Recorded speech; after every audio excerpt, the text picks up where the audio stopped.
Et nous devons nous lever pour faire ce que nous avons à faire, pour contribuer à notre humanité. Seigneur, je te remercie ce matin pour cette autre opportunité que tu nous donnes de nous rassembler ici. Je te bénis, Éternel des armées. Je te prie, Saint-Esprit, d'être présent, de venir en ce lieu, en ce moment, et de prendre le contrôle de tout. La parole de Dieu dit que tu es le consolateur, le paraclet, qui vient pour nous enseigner toutes choses. Alors nous voulons nous soumettre à ta souveraineté et nous disposer à écouter ce que tu veux nous enseigner aujourd'hui.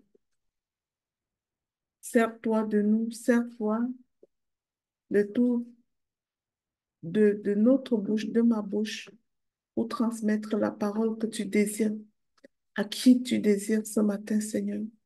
Que ces paroles soient transformatrices, que ces paroles aident les personnes qui vont écouter à ressortir d'ici avec quelque chose qui a changé, avec quelque chose qui s'est ensemencé en elle pour pouvoir partir à un autre niveau.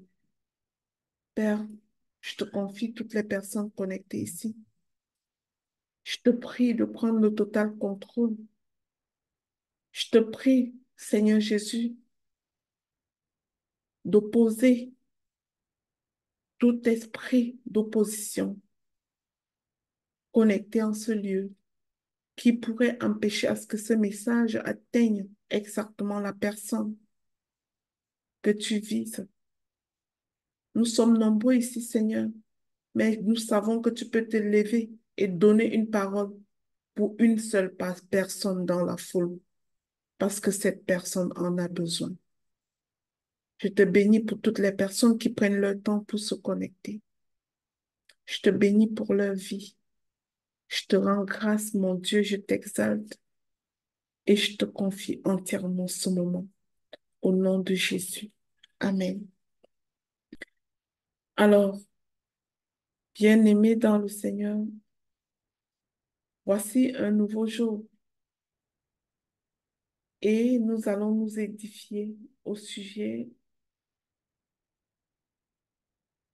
du pouvoir de la pensée. Le thème d'aujourd'hui est le suivant.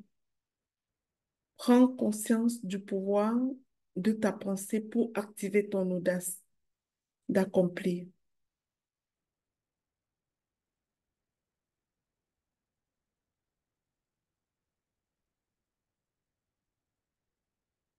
Frères et sœurs,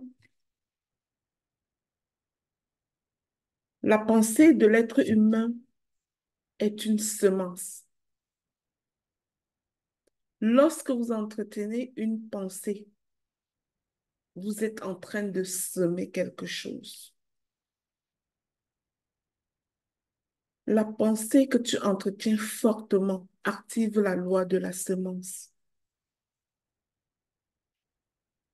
L'enseignement d'aujourd'hui doit vraiment être de nature à nous pousser à comprendre au fond que nous pouvons créer quelque chose alors que nous sommes des créateurs de ce qui arrive parfois dans notre vie. La pensée, la pensée stimule ce qui va arriver. Nous avons parfois entendu que l'homme moissonne ce qu'il aura semé. Ceci signifie aussi que tout ce que nous exprimons en pensée, en parole ou en geste nous revient tout comme tout ce que nous donnons. Nous le recevons en retour. Voici pourquoi le Seigneur nous demande de garder notre cœur plus que toute autre chose, car de lui viennent les sources de vie. Cela signifie que tôt ou tard, ce que nous imaginons se concrétise dans notre vie. Avant d'aller plus loin, je vais t'inviter à réfléchir à ce que toi, tu penses de toi. Comment est-ce que tu te vois? Qu'est-ce que tu dis de toi? Réfléchis à ces peurs que tu entretiens lorsque vient le moment de te lever et d'entreprendre, de te lever et d'aller chercher ce qui est à toi. Prends ce moment pour passer en revue un tout petit peu dans ta tête ce que tu penses généralement.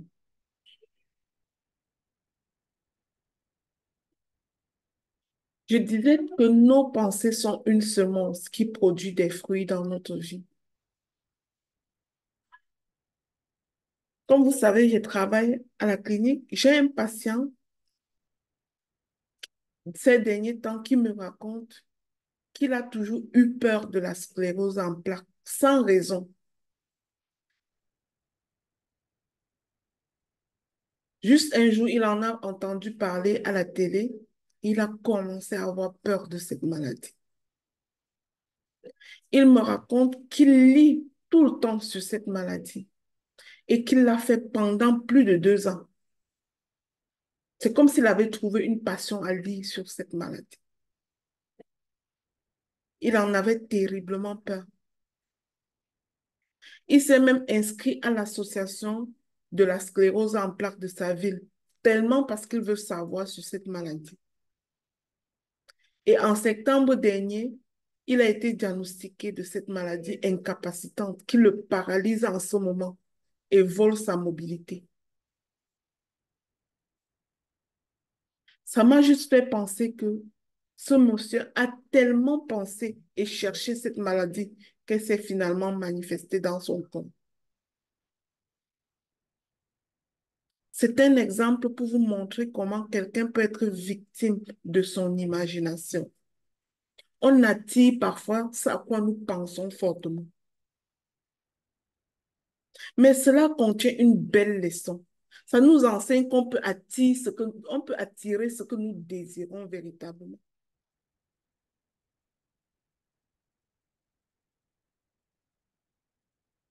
Et en gros, ceci nous fait comprendre que pour s'accomplir, nous devons faire attention à nos pensées dominantes.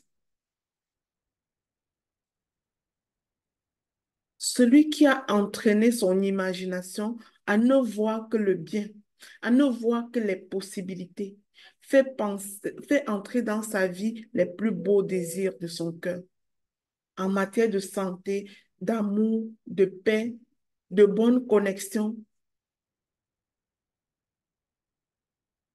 La personne reste déterminée parce qu'elle est possibiliste.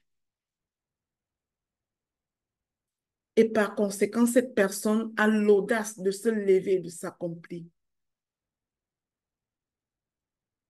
L'imagination crée des images mentales que nous projetons comme étant vraies. Et tôt ou tard, nous voyons que cela se manifeste dans notre vie. Voyons l'exemple d'une femme qui imagine qu'elle ne peut pas se marier parce qu'aucune femme de sa famille ne s'était jamais mariée. Cette femme-là va manifester ce qu'elle pense. Et même si au final, elle tombe sur un mariage, le plus souvent, ça va être un mariage catastrophique. Parce que sa pensée a refusé le mariage. Prenons aussi l'exemple d'une personne qui croit ne pas pouvoir réaliser de grandes choses parce qu'elle n'a pas de modèle dans sa famille, parce qu'elle n'a jamais vu personne le faire dans sa famille. Je vous disais au premier jour de ce temps d'enseignement, le 1er juin, que tu vas être la ligne de démarcation dans ta famille. Ça peut commencer par toi. Ça peut commencer par toi. Et tu changes complètement de paradigme dans ta famille. Un adage dit, tel tu penses, tel tu es. Tu peux vraiment être le premier de ta lignée familiale qui réalise de grands exploits. et qui impulse ce vent de changement dans ta famille. Et tout commence par ta pensée. Le Seigneur nous révèle comment nous pouvons opérer dans le royaume de Dieu en tant qu'être humain. Et la clé, c'est nos pensées. Tout commence par nos pensées. Tel un homme pense, dans son cœur, tel il est. Tel toi, tu penses dans ton cœur, tel tu es. Parfois, notre bouche projette seulement ce que nous sommes dans notre cœur.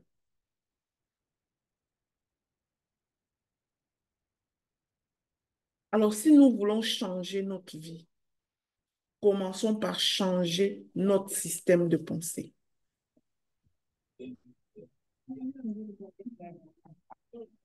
Aidez-moi à fermer les micros, s'il vous plaît. Dans Proverbe 23, au verset 7, il est écrit, car il est comme les pensées de son cœur.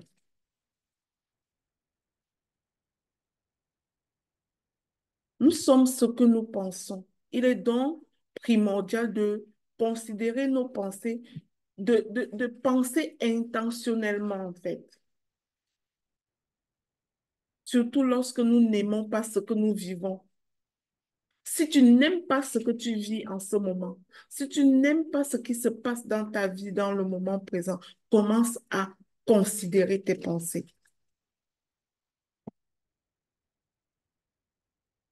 Il y a forcément un problème quand ta vie ne s'aligne pas sur la parole de Dieu. Et le problème souvent vient de notre mentalité. Quand nous décidons de placer la parole de Dieu au-dessus de tout, nous devons comprendre que cela va nous demander de la concentration, de la détermination, ainsi qu'un engagement à garder nos yeux fixés sur les promesses de la parole et non sur ce que nous voyons dans le moment présent. L'ennemi essaiera toujours de nous distraire et de nous faire regarder aux problèmes.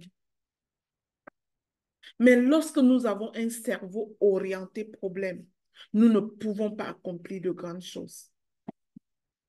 Lorsque nous avons le regard tourné vers le problème plutôt que sur la solution, et la solution, c'est dans la parole. La peur et le doute assaillent nos pensées lorsque nous n'avons pas notre regard tourné sur la solution. Et cette peur et doute nous paralysent. Souvenez-vous que nous parlons ici de l'audace d'agir, de passer à l'action, de se lever comme une audacieuse malgré ce qu'on vit.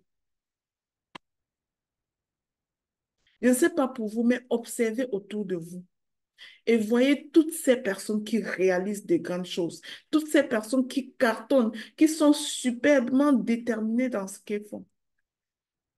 Vous allez voir que ces personnes, généralement, ont vécu des choses difficiles, ont eu de gros problèmes, mais ont refusé intentionnellement de tourner leur regard vers le problème. Elles ont cru que quelque chose est possible.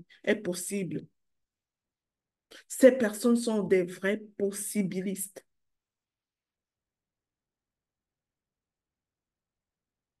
Plusieurs seraient prêts à argumenter, je le sais.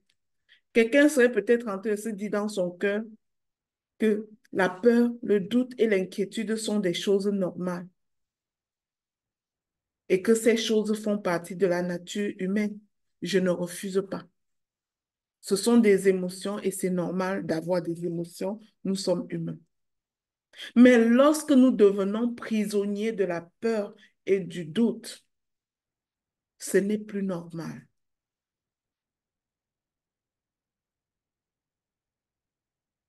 Nos pensées devraient dans tous les cas être en accord avec la parole de Dieu.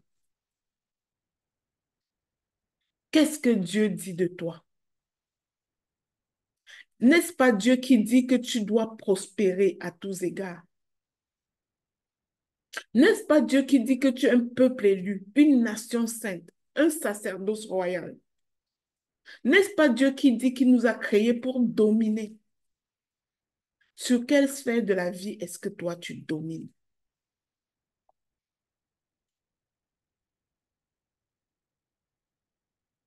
Frères et sœurs, chaque fois que moi personnellement je fais face à un défi, la tentation de m'inquiéter existe.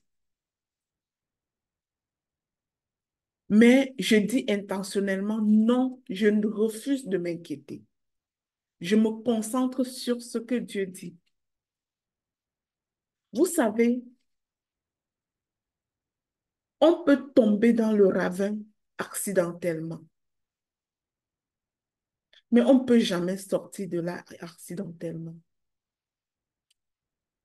Il faut gratter, essayer de remonter, peut-être tomber encore même et remonter jusqu'à ce qu'on sorte de là.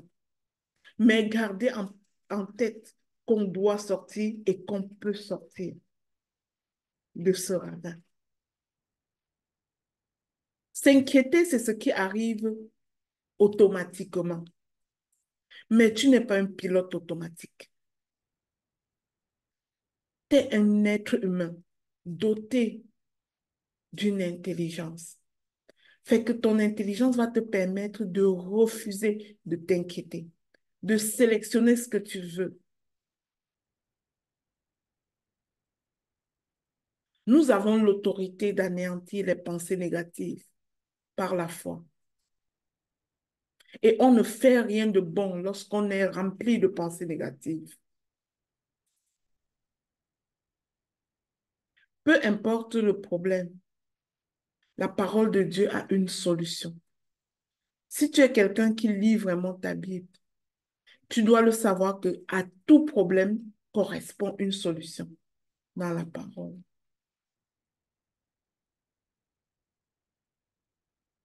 Il se peut que ce matin, tu n'as pas d'argent pour régler une facture urgente. Il se peut que ce matin, tu as une santé chancelante. Mais au cœur de tes pensées remplies de doutes, les questions seraient en train de fuser. Où vais-je trouver l'argent? Comment vais-je m'en sortir? Et pourquoi moi dans cette maladie? Peut-être tu as tout ce questionnement qui t'empêche de croire que tu peux avancer, que tu peux réaliser de grandes choses. Au lieu de méditer sur ces problèmes de cette façon, je te suggère de soumettre tes pensées à la parole de Dieu, d'interdire ces paroles de prendre, ces pensées-là de prendre contrôle sur toi. Déclare avec autorité. C'est à ça que c'est ta bouche. Ta bouche sert à dire non à ce qui ne te convient pas. Et Dieu nous a autorisé. Jésus nous l'autorise dans la Bible. Utilise plutôt ta bouche à ce moment-là quand ça va mal pour déclarer que Dieu est ta source, pour déclarer qu'il a pourvu dans tous les domaines de ta vie, pour déclarer que tu es d'office dans l'abondance et que ce que tu vois ne te correspond pas, ce n'est pas ta réalité, mais que ta réalité, c'est l'abondance. Lorsque tu penses de cette façon, le miracle de la multiplication est en cours de téléchargement.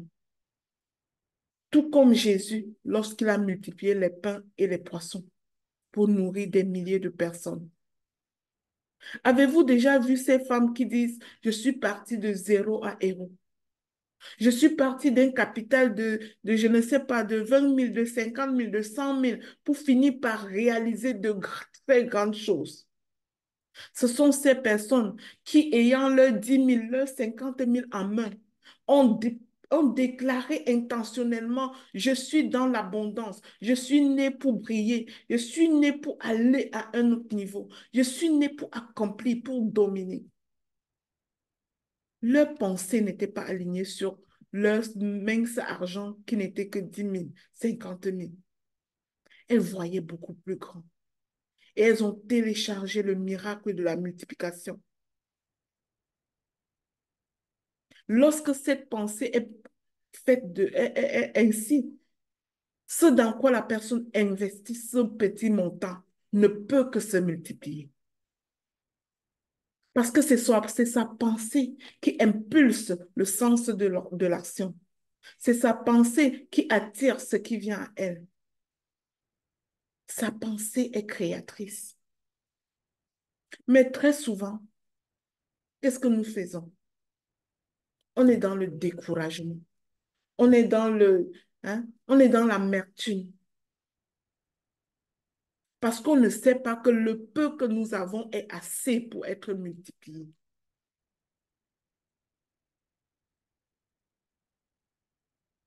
Multiplié à travers ton travail acharné. Pas la multiplication à la façon que je vois les sorciers infiltrer les groupes pour vous dire multiplier vos argent. Il y a 3 semaines, j'ai eu le témoignage de quelqu'un qui s'est fait contacter inbox au travers d'un des groupes où je suis et a perdu vraiment ce qu'elle avait parce qu'elle a couru derrière ces vendeurs d'illusions pour multiplier son argent. Mes amis, ça se passe par le travail, par l'audace de te lever et faire des choses. Ça ne se passe pas par la magie, non.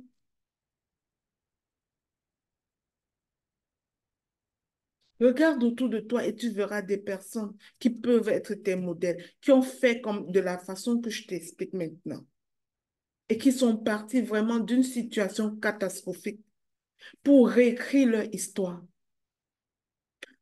C'est la puissance créatrice de la pensée. Dans Ésaïe 26 au verset 3, il est écrit, à celui qui est ferme dans ses sentiments, tu assures la paix parce qu'il se confie en toi. Nous devons être fermes dans ce que nous faisons, dans ce que nous pensons. Et Dieu va nous l'accorder. Nous assurer tout simplement d'aligner ce que nous pensons aux promesses qui sont écrites dans la parole de Dieu. Lorsque nous sommes persévérants et que nous restons focalisés sur la parole de Dieu, la paix qui dépasse toute compréhension et toute logique nous envahit et nous accompagne. Le résultat que nous voulons atteindre vient à nous tôt ou tard, tant que nous sommes alignés sur la parole de Dieu. Il est temps de croire en la parole de Dieu et de voir la manifestation de ses promesses dans notre vie. Dieu a prévu pour nous une vie abondante, remplie de paix, dans laquelle rien ne manque, dans laquelle tout est complet. Mais rappelle-toi que tout commence dans tes pensées. Ça, c'est la part que Dieu t'a donnée. Il t'a donné le libre choix de penser ce que tu veux et d'aller chercher ce que tu veux. Dis-toi que tu es ce que tu penses et commence à veiller à ce que tu penses. Commence à veiller à ce que tu dis de ta bouche. Commence à t'écouter parler. Quand tu parles, écoute-toi parler.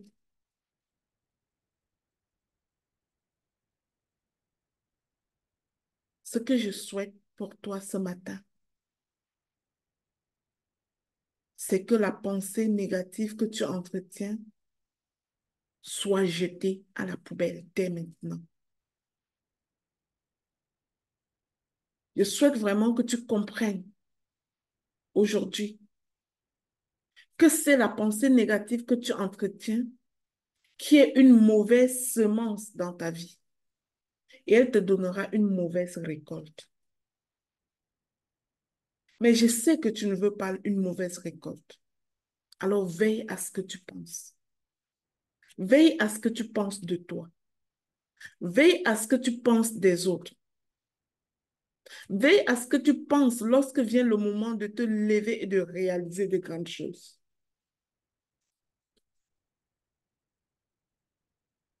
Une personne qui entretient des pensées positives est un possibiliste. C'est quelqu'un qui refuse de façon intentionnelle une vision dramatique du monde.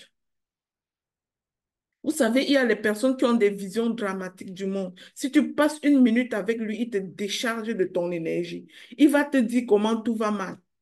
Pendant ce moment où les gens sont en train de créer des sources de revenus, de se lever et travailler, se battre pour, pour, pour, pour, pour dominer, pour apporter des solutions à l'humanité, il y a des gens qui sont campés à leur situation en disant, ah, on venait de finir avec la pandémie. Maintenant, on est déjà rendu dans la récession.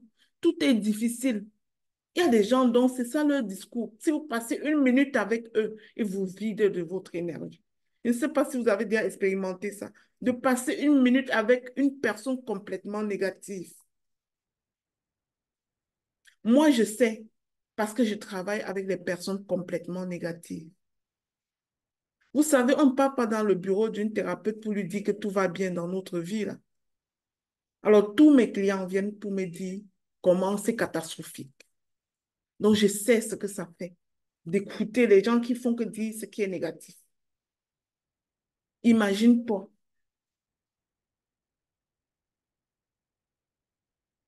La personne qui entretient une pensée, les pensées positives a la conviction qu'il peut aller loin et encore plus loin. Elle a la conviction que le ciel est sa limite, que rien ne peut l'arrêter. Et ça lui donne la force, la niaque de se lever avec courage et détermination. Nous parlons d'audace ici aujourd'hui.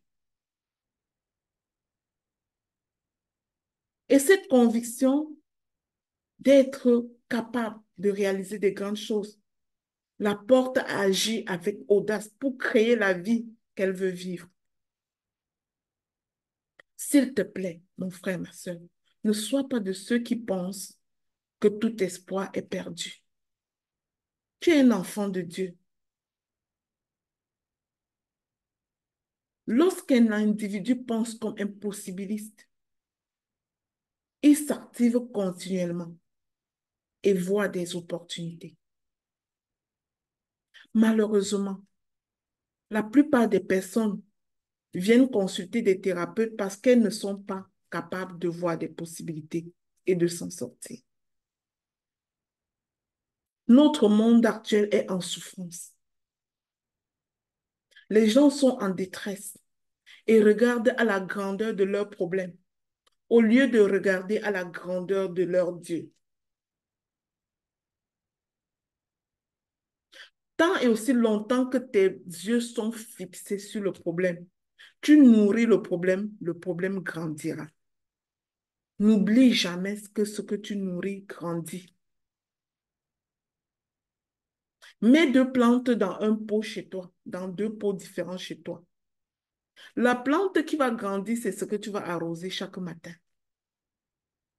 Alors, si tu ne fais que regarder au problème, penser au problème, prendre soin de voir la grandeur de ton problème va grandir encore et encore. Commence à regarder à la grandeur de ce Dieu, le Dieu de l'impossible, qui te soutient et qui peut t'amener à un autre niveau. Ce Dieu pour qui rien n'est impossible. Quand tu sais que ton Dieu est grand, tu te lèves et tu agis avec foi et audace. Quand tu sais que ton Dieu est puissant, tu refuses d'être esclave de la peur. Quand tu sais que ton Dieu est puissant, tu refuses la mentalité de doute et d'inertie. Les personnes, cette race de personnes qui s'écrasent chaque matin dans leur canapé devant la télé ou au bar et disent Dieu a le contrôle. Non, Dieu ne contrôle que ce que tu as initié de bon. Il ne contrôle pas le vide. Dieu ne multiplie pas zéro. Nous avons tous fait des tables de multiplication à l'école. Quand on multiplie quelque chose par zéro, ça donne quoi? Le résultat, c'est toujours égal zéro. Alors, Dieu qui veut multiplier dans ta vie, si tu ne n'inities rien, il multipliera quoi? Nous sommes en partenariat avec notre Dieu. Il veut faire de grandes choses avec nous, mais il ne le fera pas sans nous, en fait. Donc, l'inertie ne nous amène nulle part. Nous avons besoin d'audace.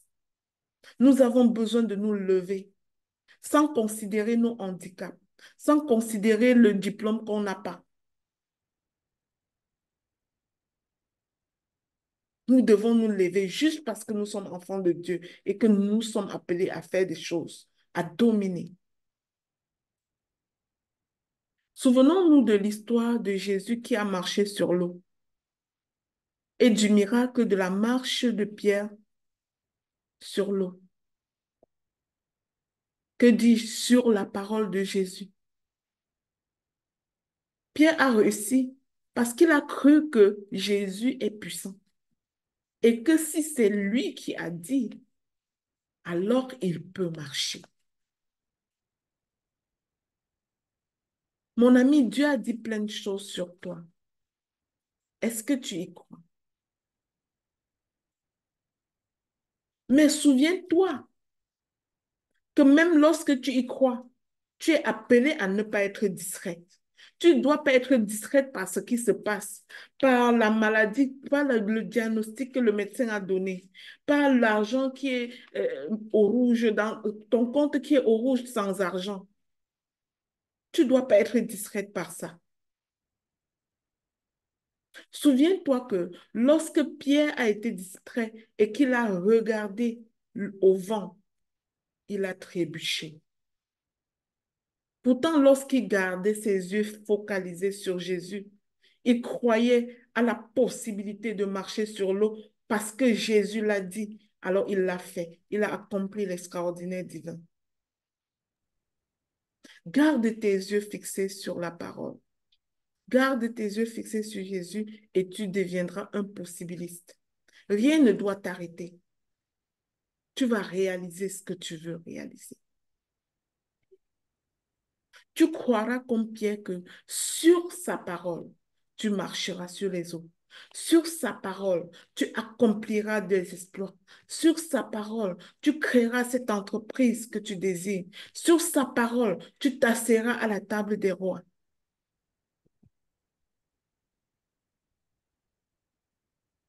J'ai une question pour toi ce matin. Crois-tu que le progrès est possible, bien que difficile? Au fait, j'en ai plusieurs questions pour toi. La première est donc, crois-tu que le progrès est possible, bien que difficile? Parce que personne ne dit ici que c'est facile là. C'est difficile, mais c'est possible. Deuxième question pour toi. Vois-tu les choses telles qu'elles sont, mais sans te décourager?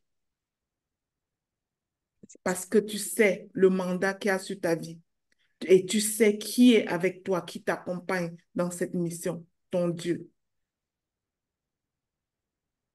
Troisième question pour toi. As-tu tendance à penser aux solutions plutôt qu'aux problèmes?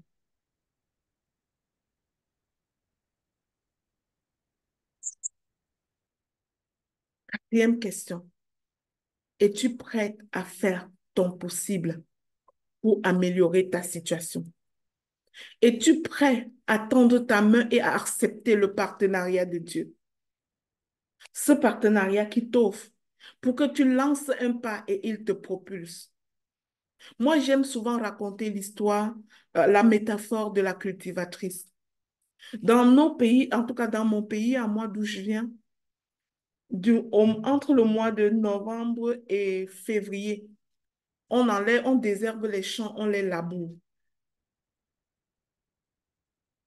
Et si tu es cultivateur, en ce moment-là, tu ne le fais pas. Tu ne laboures pas ton champ. Ce qui est sûr, c'est que Dieu fait toujours sa part. D'ici le 1er mars, la pluie va tomber, incontestablement. En mars, la pluie va tomber. Et ceux qui ont labouré le champ vont s'aimer. Et c'est eux qui auront des récoltes. Mais toi qui t'es écrasé quelque part sans rien faire, en pleurant sur ton sort, en disant Dieu au contrôle, mon ami, tu ne récolteras rien parce que tu n'as pas labouré ton champ. Tu n'as pas fait ta part. Es-tu prêt à faire ton possible pour améliorer ta situation? Ceux qui accomplissent de grandes choses ne sont pas des pessimistes. Pour t'accomplir, tu dois croire que tu peux le faire. Celui qui connaît le pouvoir de la parole de Dieu fait attention à ses pensées et à ce qu'elle dit ou à ce qu'il dit en fait. Tu n'as qu'à observer tes propres propos pour voir qu'ils ne reviennent pas sans effet. Par nos paroles, nous créons des lois de retour qui jouent contre nous parce qu'il y a le retour de ta pensée. Dieu te voit comme un être parfait, créé à son image, à qui il a donné force et puissance pour dominer. Mais est-ce que tu reconnais cette vérité? En vrai, tu ne peux être que ce que tu te vois être. Tu ne peux atteindre que ce que tu te vois atteindre. Souviens-toi que un être humain voit son échec ou son succès avant que cela ne se manifeste visiblement. Tu vois ta joie ou ton chagrin dans ton imagination avant que cela ne se manifeste visiblement. Lorsqu'une femme voit le succès de son mari, ah, cet homme est béni. Il va finir par réussir. Mais si tu dis de ton mari que le salopard est là, il est à la maison, il ne bouge pas, plus tu penses, plus ça ne va jamais aider. Lorsque tu le vois comme un homme de succès et que tu proclames cela et que tu l'accompagnes et que tu appelles le Dieu qui peut changer ce qui semble impossible aux yeux des hommes, alors cet homme sera célébré aux portes des nations. Pourquoi je parle de Marie? Parce que toi, comme femme, ayant épousé un homme, ta destinée est connectée à la sienne. Si tu penses mal de sa destinée, tu penses mal de ta destinée à toi. Commence à voir le succès de ton mari. Commence à voir l'épanouissement de tes enfants. Si tu penses que tes enfants là sont des idiots, tu récolteras ce que tu penses. Quel que soit ce que tu es en train de voir ton enfant faire en ce moment, déclare ce que tu veux le voir devenir. Ne garde pas tes yeux sur son mauvais comportement actuel.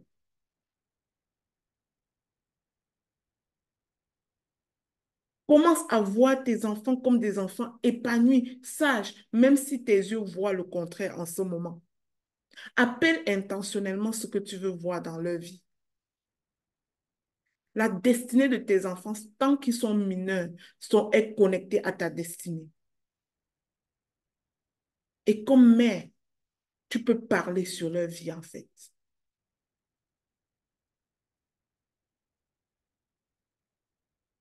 Jésus disait, vous connaîtrez la vérité et la vérité vous affranchira. D'où l'importance de connaître les lois spirituelles ou les principes divins pour s'affranchir du manque d'audace. Parfois, nous le faisons parce que nous ignorons ces lois. La loi du retour.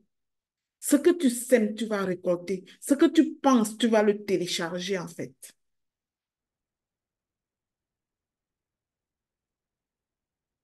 Si une femme se voit comme la femme du Proverbe 31, alors elle sera diligente.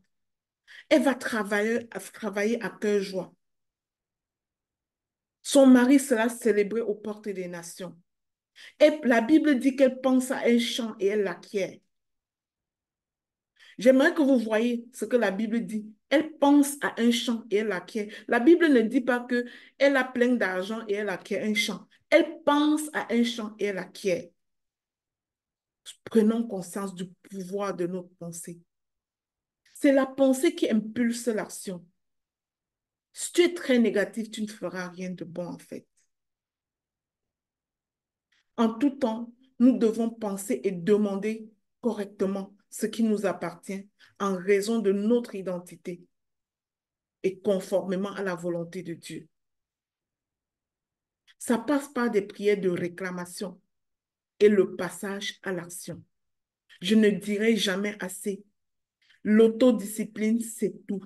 L'indiscipline, c'est la dernière emprise à vaincre pour réaliser des grandes choses.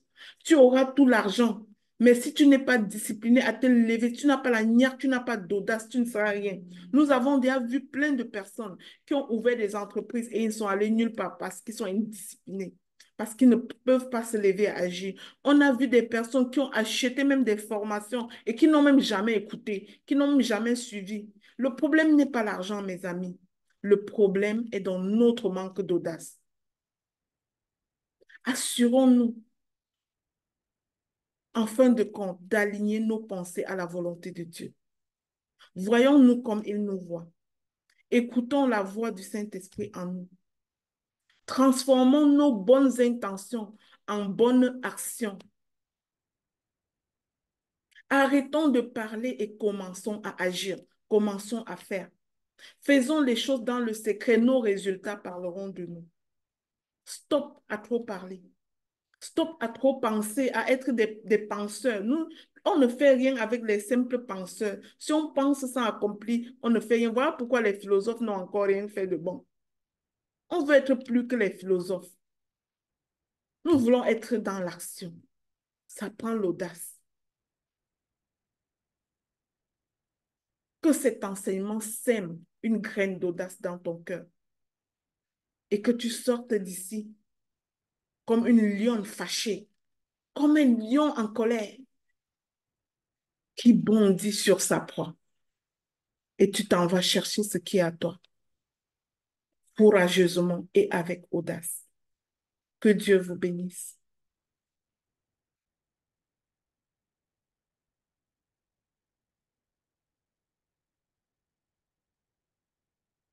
Alors, je vais laisser la parole pour la proclamation.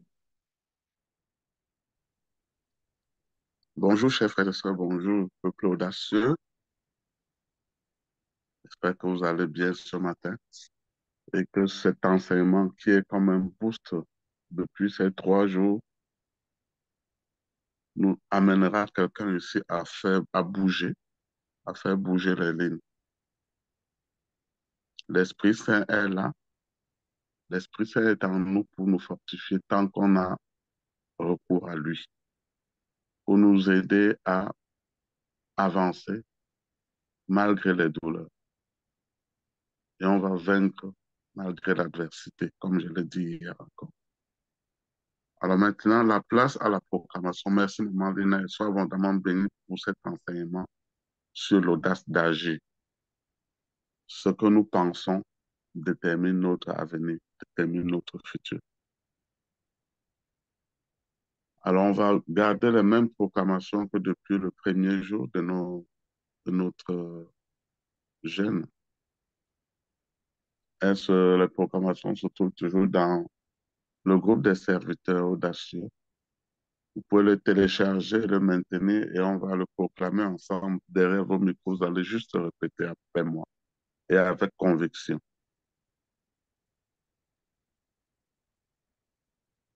Esprit de Dieu, descends sur moi et veille à ce qui sortira de ma bouche.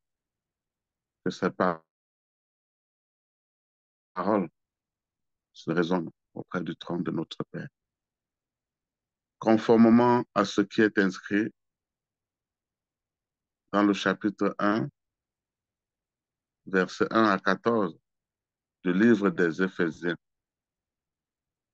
Je proclame et je déclare qu'en Jésus-Christ, Dieu m'a élu. Je proclame et je déclare qu'en Jésus-Christ, Dieu m'a élu. Je proclame et je déclare que je suis un enfant d'adoption de Dieu qui pourvoit, de Dieu qui pourvoit. Il est mon rocher et je ne manque de rien dans le nom puissant de Jésus. Je proclame et je déclare que je suis un enfant d'adoption de Dieu qui pourvoit. Il est mon rocher et je ne manque de rien dans le nom puissant de Jésus. Je proclame et je déclare que Dieu m'accorde sa grâce et sa paix et j'accomplis ma mission de vie avec audace dans le nom puissant de Jésus. Je proclame et je déclare que Dieu m'accorde sa grâce et sa paix et j'accomplis ma mission de vie avec audace au nom puissant de Jésus. Dès aujourd'hui, je me lève et j'agis dans ma destinée car je sais de qui je suis, le fils ou la fille. Dieu le Père m'a prédestiné pour une merveilleuse mission et il pourvoit à mes besoins dans le nom puissant de Jésus. Dès aujourd'hui, je me lève et j'agis dans ma destinée car je sais de qui je suis, le fils ou la fille. Dieu le Père m'a prédestiné pour une merveilleuse mission et il pourvoit à mes besoins au nom puissant de Jésus. Et pourquoi je déclare que je suis la prunelle des yeux de l'Éternel. J'ai été racheté à un grand prix au nom puissant de Jésus. Et pourquoi me déclare que je suis la prunelle des yeux de l'Éternel. J'ai été racheté à un grand prix au nom puissant de Jésus. Je proclame et je déclare. Quand je proclame et je déclare qu'en Jésus-Christ, j'ai la rédemption, la rémission de mes péchés selon la richesse de sa grâce au nom puissant de Jésus. Je proclame et je déclare qu'en Jésus-Christ, j'ai la rédemption, la rémission de mes péchés selon la richesse de sa grâce au nom puissant de Jésus. Je proclame et je déclare que Dieu a répandu en moi sagesse et intelligence pour accomplir ma destinée avec audace au nom puissant de Jésus. Je proclame et je déclare que Dieu a répandu en moi sagesse et intelligence pour accomplir ma destinée avec audace au nom puissant de Jésus. Je déclare qu'en Jésus-Christ, je suis héritier, prédestiné, selon le conseil de la volonté de Dieu, pour servir à la louange de sa gloire au nom puissant de Jésus. Je proclame et déclare qu'en Christ, je suis héritier prédestiné selon le conseil de la volonté de Dieu pour servir à la louange de sa gloire au nom puissant de Jésus. Je proclame et je déclare que je crois à l'évangile de Jésus-Christ. Je m'y conforme et je suis scellé du Saint-Esprit qui avait été promis au nom puissant de Jésus. Je proclame et je déclare que je crois à l'évangile de Jésus-Christ. Je m'y conforme et je suis scellé du Saint-Esprit qui avait été promis au nom puissant de Jésus. Je déclare que je suis le temple du Saint-Esprit. Je lui fais entièrement confiance et je m'engage avec audace, car j'ai l'assurance de sa guidance au nom puissant de Jésus. Je déclare que je suis le temple du Saint-Esprit. Je lui fais entièrement confiance et je m'engage avec audace, car j'ai l'assurance de sa guidance au nom puissant de Jésus. Je, je déclare finalement que le Saint-Esprit est le gage de mon héritage en Christ. J'ai la vision de l'aigle et je vole au-dessus de la mêlée, accomplissant avec audace la mission pour laquelle j'ai été créé au nom puissant de Jésus. Je déclare finalement que le Saint-Esprit est le gage de mon héritage en Christ. J'ai la vision de l'aigle et je vole au-dessus de la mêlée, accomplissant avec audace la mission pour laquelle j'ai été créé. Je proclame et je déclare que ma famille et moi sommes en haut et non en bas. Je scelle toutes ces proclamations dans le sang précieux de Jésus-Christ et qu'elles redescendent avec exaucement sur nous. Amen, amen, amen.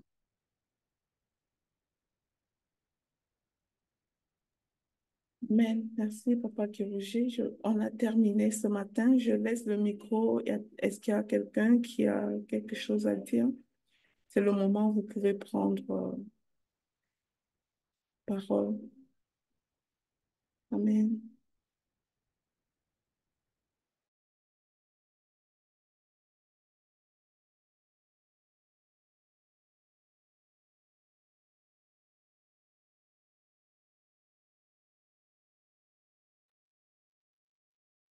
Non?